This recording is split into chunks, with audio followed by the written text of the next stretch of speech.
Een historische joen, justerjoen op het Veenhoopfestival. Al deze mensen staan in de regen voor normaal. De band onder leiding van boerenrocker Benny Jolink houdt zijn 38e en alle gedachten laatste optreden op het festival.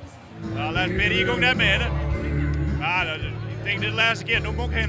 We kennen niet gevangenheden. De Veenhoop en normaal, dat is bijna een steltje worden. Hè? Wij zijn 38 hier samen, dus ja, staat nu liggen aan scheiden de wegen nou.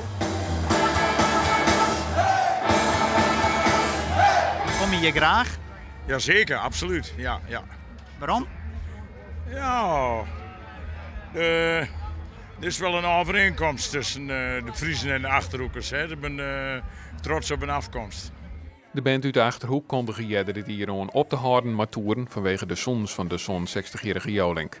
De festivalorganisatie gaat ervan uit dat dit de laatste keer is. Daarom hebben ze nu al het in een post, maar onder andere een tweede podium en normaal op Vretejoen in steed van sneun. Ja, wat bestaat er is iets over opzet krijgen van het Veenhoopfestival. Er is meer een festival datum uit.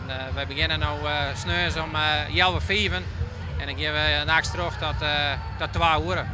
Dat is ter voorbereiding van Takamir, als ze net meer komen? Ja, uiteindelijk is dit een voorproefje erop.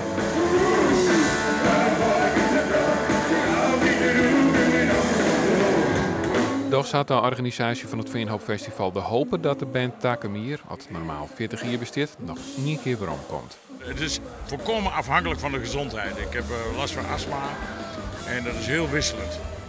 Dus vandaag ging het weer prima, maar dat weet ik pas als ik begin met optreden. En dan, ik heb er nou hartstikke schik in. Als dat volgend jaar het geval is, tuurlijk kom ik dan naar de Veenhoop.